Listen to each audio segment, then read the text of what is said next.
Class 6 अध्याय 5 राज्य, राजा और एक प्राचीन गणराज्य। चुनाव का दिन।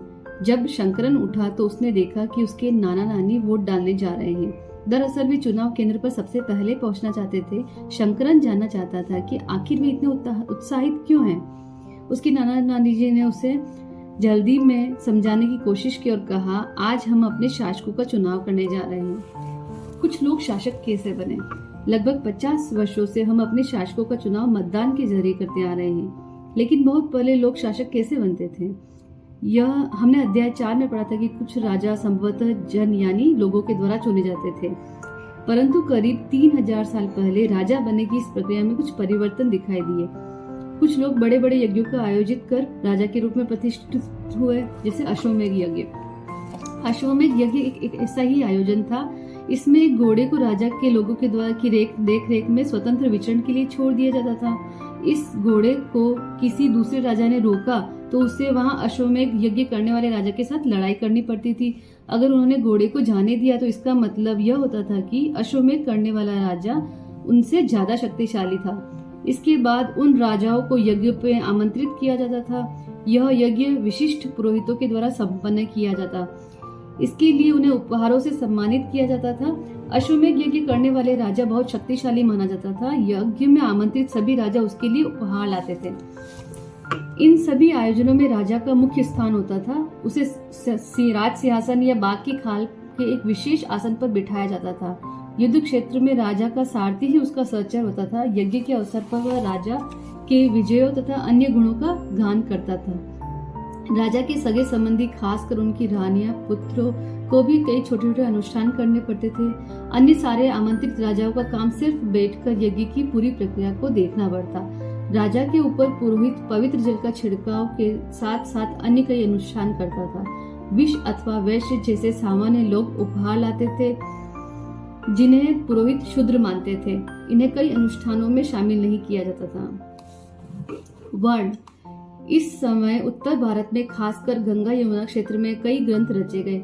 ऋग्वेद के बाद रचे होने के कारण इन्हें उत्तर वैदिक ग्रंथ कहा जाने लगा, जिसमें प्रमुख है सामवेद, यजुर्वेद, अथर्ववेद व अन्य ग्रंथ शामिल हैं। पुरोहितों द्वारा रचित इन ग्रंथों में विभिन्न प्रकार के अनुष्ठान, उनके संपादन की विधियां बताई गई है।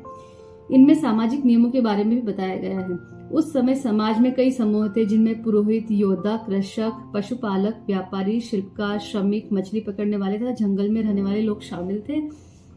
जहाँ कुछ पुरोहित तथा योद्धा वैभवशाली थे, वही कुछ कृषक और व्यापारी भी धनवान थे। दूसरी ओर पशुपालक, शिल्पकार, श्रमिक, मछली पकड़ने वाले, शिकारी तथा भोजन संग्राहक निर्धन थे।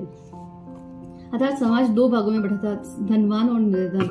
और पुरोहितों ने लोगों को 4 वर्णों में विभाजित किया, जिन्हें वर्ण कहते थे।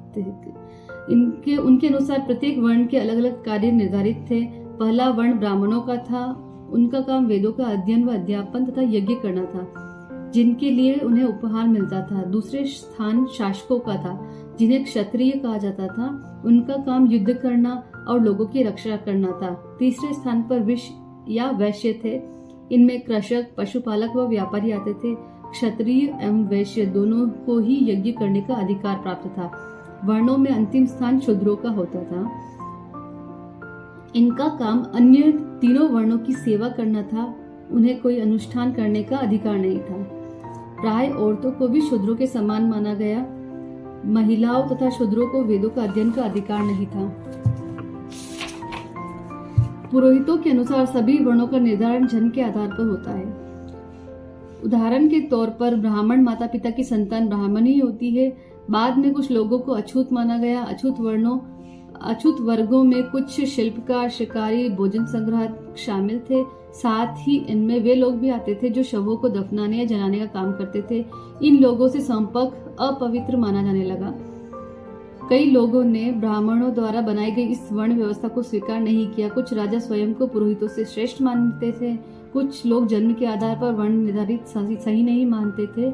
इसके अतिरिक्त कुछ लोग व्यवसाय के आधार पर लोगों के बीच भेदभाव उचित नहीं समझते थे, जबकि कुछ लोग चाहते थे कि अनुष्ठान संपन्न करने का अधिकार सबका हो। कई लोगों ने छुआछूत की आलोचना की। इस उपमहाद्वीप के पूर्वोत्तर क्षेत्र जैसे कई इलाकों में सामाजिक व आर्थिक असमानता बहुत कम थी। यहाँ पुरोहितों का प्रभाव भी बहुत सीमित था।